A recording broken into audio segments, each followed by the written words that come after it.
Selamat datang di podcast Meet the Expert. Swipers, episode kali ini kita akan membahas topik yang sering dianggap sepele, padahal cukup sering mengganggu aktivitas sehari-hari, yakni kram perut. Kram perut bisa terjadi pada siapa saja, kapan saja.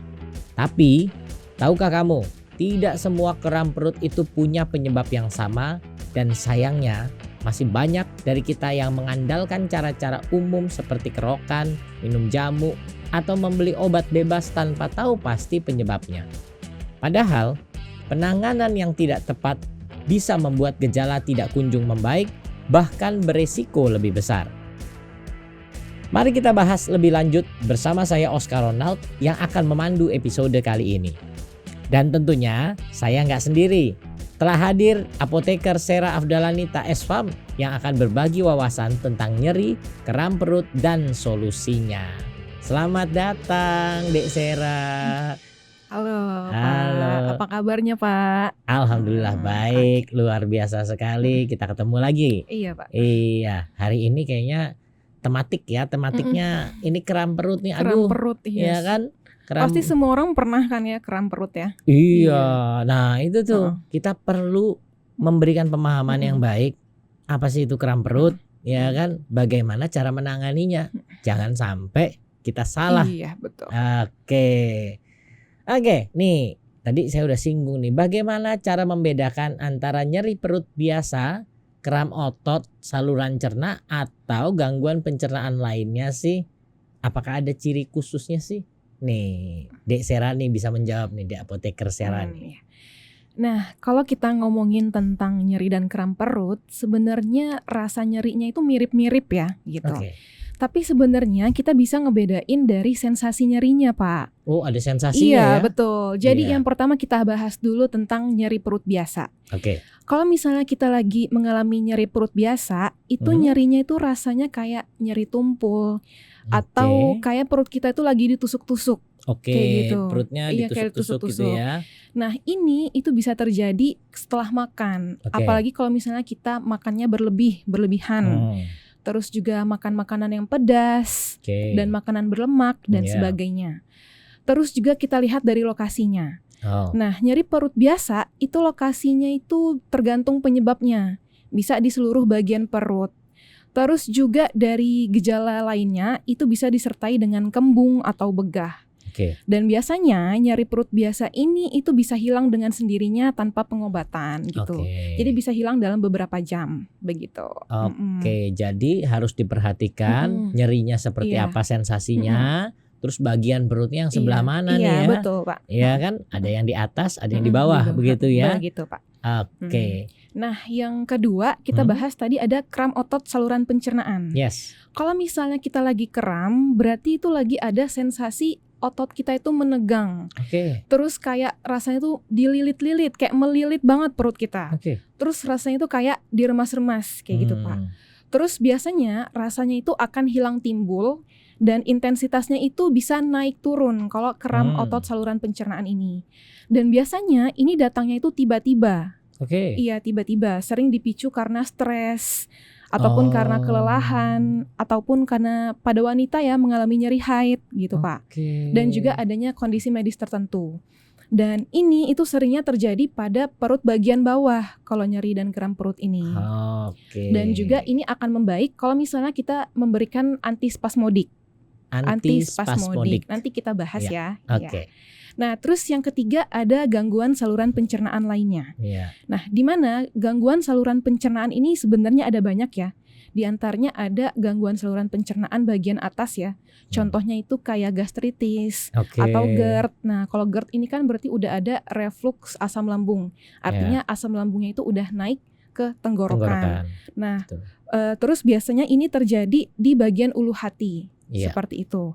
Terus juga ada gangguan lainnya yang disebabkan karena biasanya pada pasien batu ginjal itu kan juga pernah mengeluhkan nyeri perut juga kan. Terus batu ginjal, terus ada batu empedu, pankreatitis, terus juga ada obstruksi usus dan sebagainya. Dan biasanya kalau gangguan pencernaan yang agak berat ini itu dengan pengobatan biasa aja tuh tidak bisa membaik. Jadi harus butuh pengobatan yang khusus gitu. Berarti artinya kita pun harus tahu membedakan penyebabnya dari mana asal usulnya. Biar tepat penanganannya. Oke, itu luar biasa di situ ya. Oke, nah kita lanjutkan. Nih, Sarah, sebenarnya apa saja sih penyebab medis dari kram perut yang sering disalahartikan sebagai masuk angin? Nah, Pak, kalau kita ngomongin tentang masuk angin, sebenarnya masuk angin itu bukan istilah medis. Melainkan masyarakat itu menyebut kata masuk angin kalau lagi nggak enak badan. Terus kayak perut kembung, meriang, mual-mual, dan bahkan kram perut itu. Nah, padahal di balik itu sebenarnya bisa jadi ada penyebab medis yang jelas. Yang pertama bisa jadi pasiennya itu lagi ada penyakit sindrom iritasi usus besar, atau bisa disebut sebagai IBS atau irritable bowel syndrome. Nah, ini gejalanya itu juga ada nyeri dan kram perut juga, Pak. Kayak gitu. Terus juga yang kedua misalnya pada wanita ya, pada saat menstruasi atau datang bulan itu ada dismenor, jadi nyeri dan kram perut karena haid kayak gitu. Terus juga yang ketiga adanya penyakit gastroenteritis ringan. Jadi ini merupakan infeksi pada saluran pencernaan. Ini bisa disertai dengan diare dan juga mual-mual gitu. Jadi penting banget nih untuk farmasis untuk mengetahui penyebab nyeri dan kram perut pasiennya itu apa gitu. Oke, jadi rekan-rekan swipers harus bisa mendeterminasi dulu ya. Artinya nyeri atau kram perut itu disebabkan oleh apa. Maka harus bertanya langsung kepada si pasiennya. Jadi kita harus menggali informasi dari pasien yang pertama kali itu. Oke, jangan lupa tuh gali informasi dari pasien. Nah, ini berikutnya. Apa saja kesalahan yang sering dilakukan saat orang mengobati kram perut sendiri itu di rumah? Dan apa sih resikonya kalau terus-menerus pakai cara tradisional atau obat sembarangan tanpa tahu penyebab pastinya? Jadi Pak, ada beberapa kesalahan yang sering dilakukan oleh masyarakat kalau misalnya mereka lagi merasakan nyeri dan kram perut ya Pak. Oke, apa tuh? Jadi yang pertama itu mereka sering minum jamu atau obat-obat herbal lainnya tanpa mengetahui penyebab pastinya itu apa. Iya. Terus yang kedua itu kerokan. Iya, jadi masyarakat di sini kalau sakit dikit pasti kerokan, kayak gitu kan. Padahal kalau kerokan itu berarti kan kayak pakai koin ya Pak, kayak menggesek-gesek kulitnya. Itu malah bisa jadi iritasi kulit kayak gitu, malah nanti bisa menyebabkan masalah baru ya jadinya. Terus yang ketiga yaitu penggunaan obat-obat warung atau obat OTC yang dijual bebas. Jadi biasanya ini untuk penghilang nyeri ringan ya, seperti analgesik. Nah biasanya kalau analgesik ini dia itu nggak spesifik dapat meredakan nyeri dan kram perut. Karena untuk analgesik ini cuman menghilangkan nyerinya aja tanpa mengatasi sumber masalah nyeri perutnya itu kayak gitu. Jadi takutnya intinya itu atau takutnya penyebab utamanya itu malah tertutupi atau tidak ditangani kayak gitu. Jadi lagi-lagi kita perlu banget penanganan yang tepat itu sangat penting gitu. Iya. Jadi artinya dengan behavior yang ada hari ini itu kita harus berubah ya. Jangan lagi karena gak enak badan kerokan. Tapi kita harus tahu penyebab penyakit itu apa lalu ditanganin. Dan penggunaan terhadap tadi ya obat-obat OTC yang sifatnya adalah pereda nyeri biasa itu cuma menghilangkan rasa nyerinya aja. Iya, di permukaannya aja ya.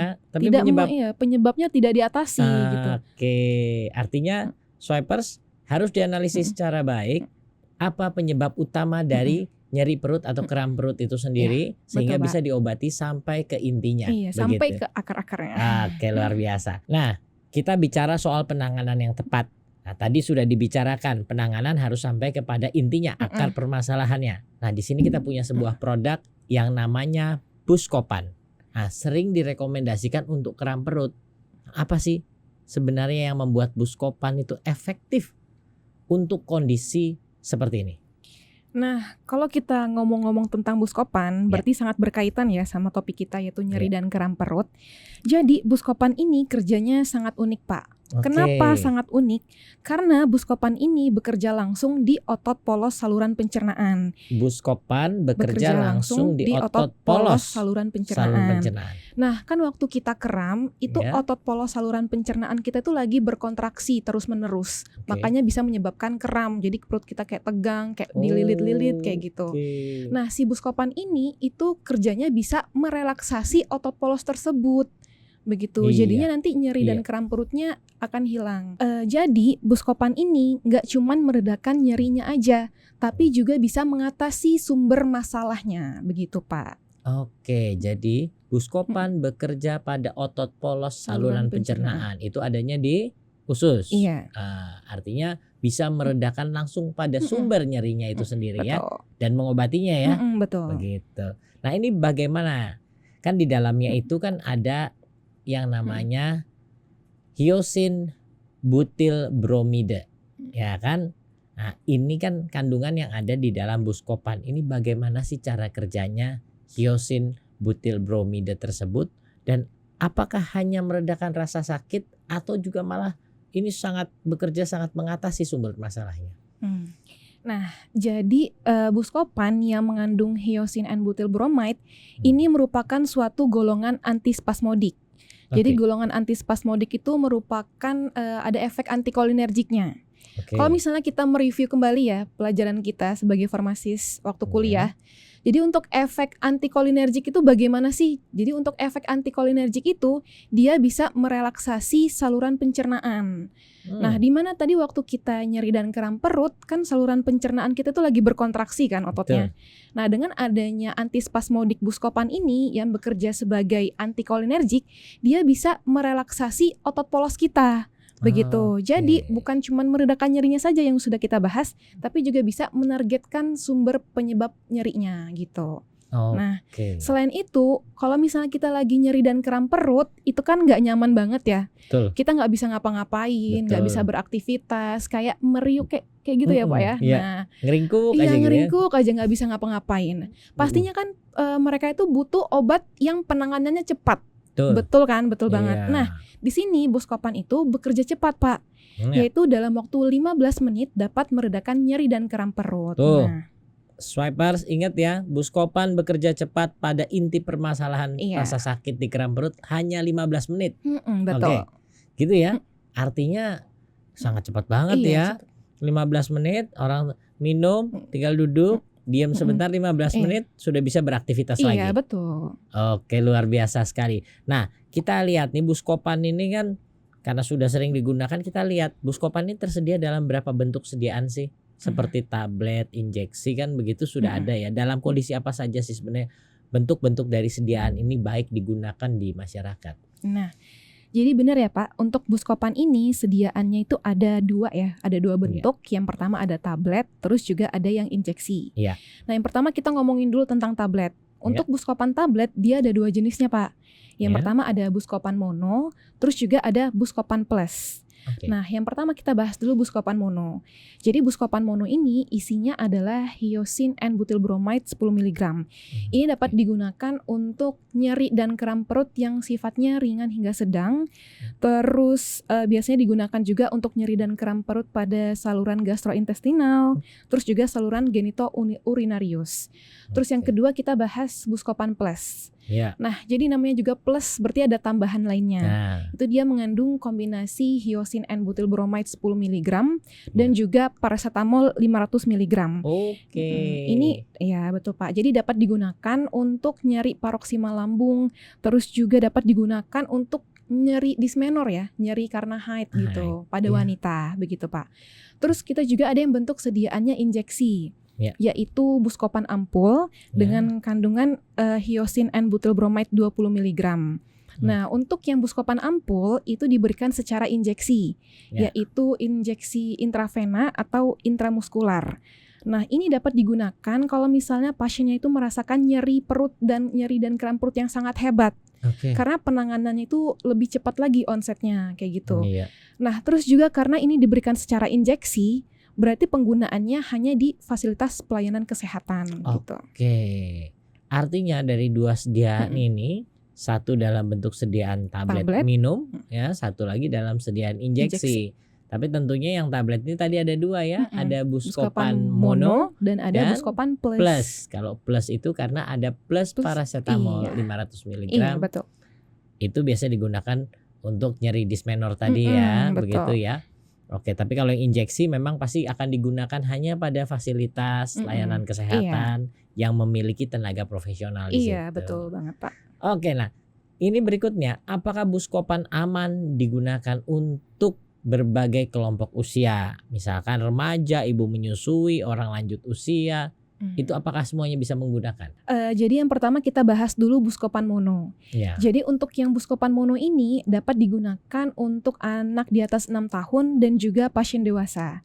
Nah, untuk dosisnya itu 4 kali sehari 1 sampai 2 tablet. Itu yang Buscopan mono. 4 kali sehari 1 sampai 2 tablet. Digunakan dari rentang usia di atas 6 tahun dan juga dewasa. Oke. Terus yang kedua ada Buscopan plus. Kalau Buscopan plus ini dapat digunakan untuk dewasa. Itu penggunaannya adalah 3 kali sehari 1 sampai 2 tablet. 3 kali sehari 1 sampai 2 tablet. Dan maksimalnya adalah tidak boleh lebih dari 6 tablet sehari. Tidak boleh lebih dari 6 tablet sehari. Jadi butuh diperhatikan ya, kalau kita memberikan Buscopan, artinya harus disampaikan juga cara penggunaan yang baiknya. Nah, terus juga ada Buscopan ampul. Nah, untuk Buscopan ampul ini dapat digunakan untuk anak-anak dan juga dewasa. Nah, untuk penggunaannya adalah dosisnya 20 sampai 40 mg sehari dan dosis maksimalnya adalah 100 mg sehari gitu, Pak. Oke, itu digunakan pada fasilitas kesehatan. Iya, betul. Nah, terus kalau kita ngomongin tentang populasi khusus ya, kayak ibu hamil, ibu menyusui, dan juga lansia, penggunaan Buscopan ini penggunaannya terhadap ibu hamil, ibu menyusui, dan juga lansia itu hanya dengan rekomendasi dari dokter. Oke, harus ada rekomendasi dokter dengan orang-orang yang punya kebutuhan khusus tadi itu yang populasi khusus. Populasi khusus. Oke, luar biasa Sera. Nah ini nih Sera, ini pasti tentunya karena Buscopan ini sudah produk yang masif dan cukup lama di masyarakat. Nah kita lihat ini ada pertanyaan ya ditujukan kepada ekspertisnya. Di sini ada apoteker Sera ya. Oke, nah kita akan masuk pada segmen Ask the Expert. Kita membacakan 3 pertanyaan seputar sakit perut yang masuk di aplikasi Swipe RX dan akan dijawab bersama expert di episode kali ini. Nah ini, pertama, emangnya benar semua kram perut itu gara-gara masuk angin?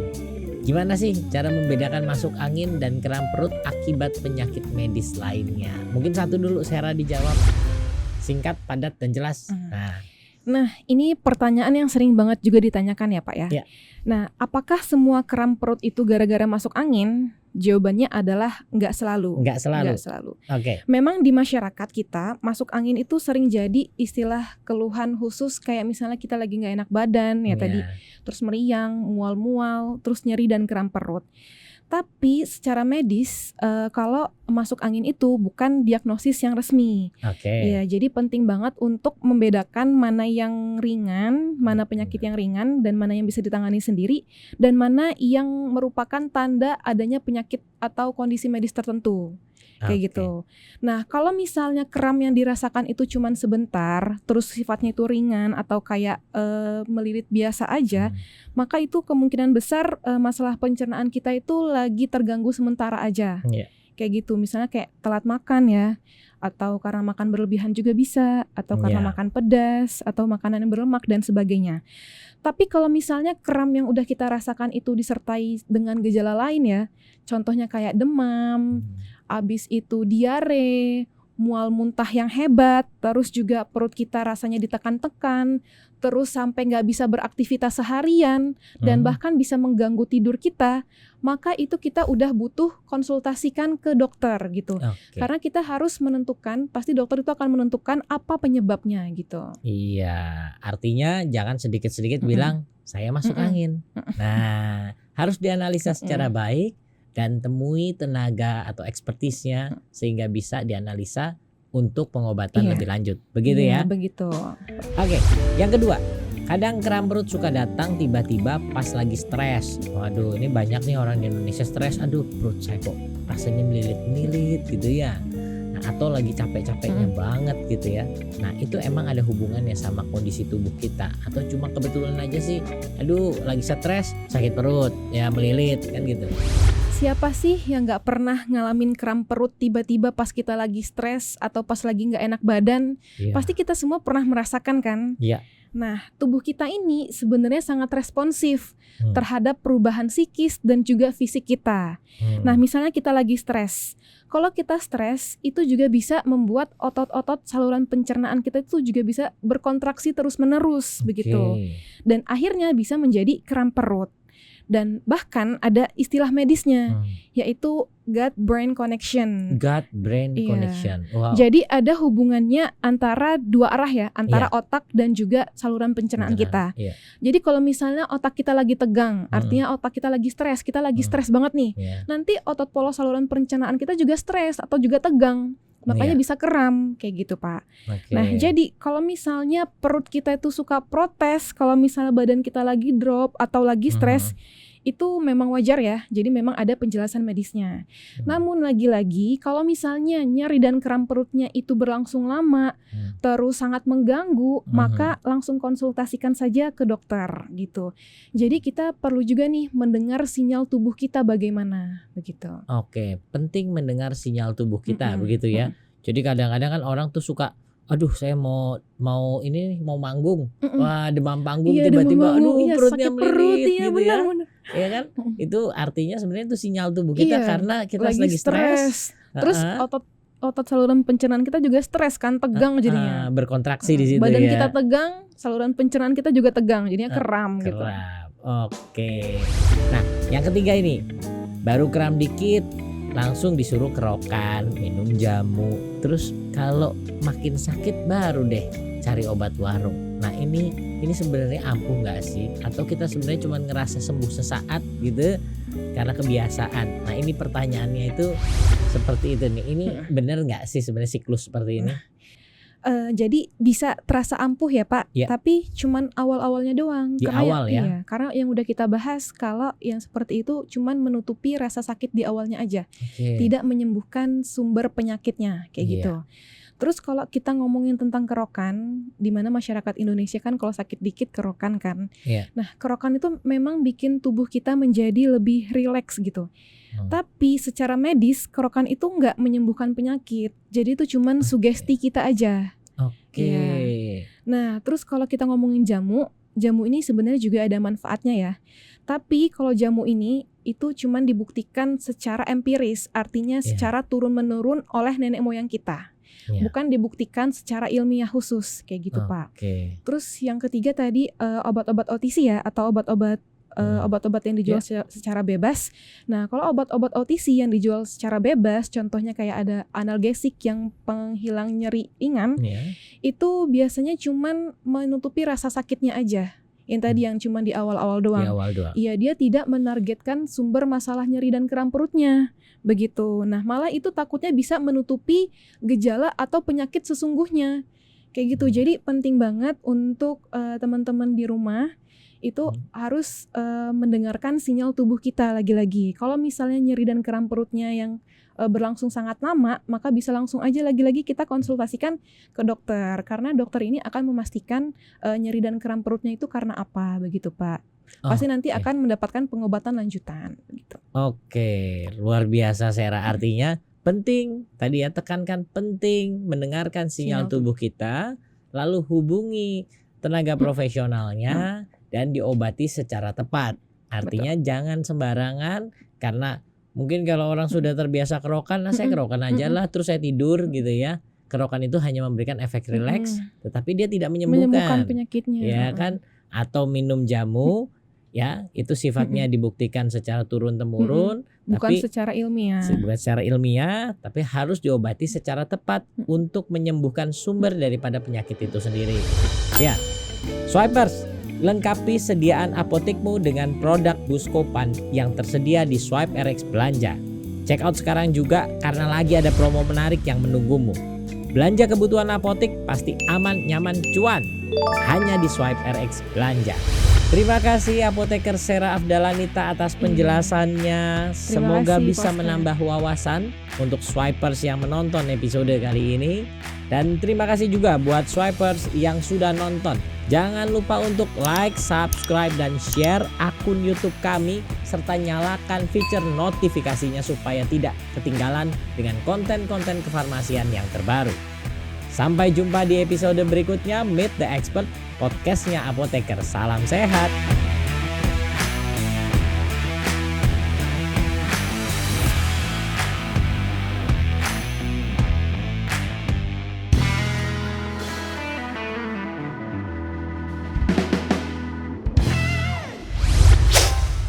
Swipe RX.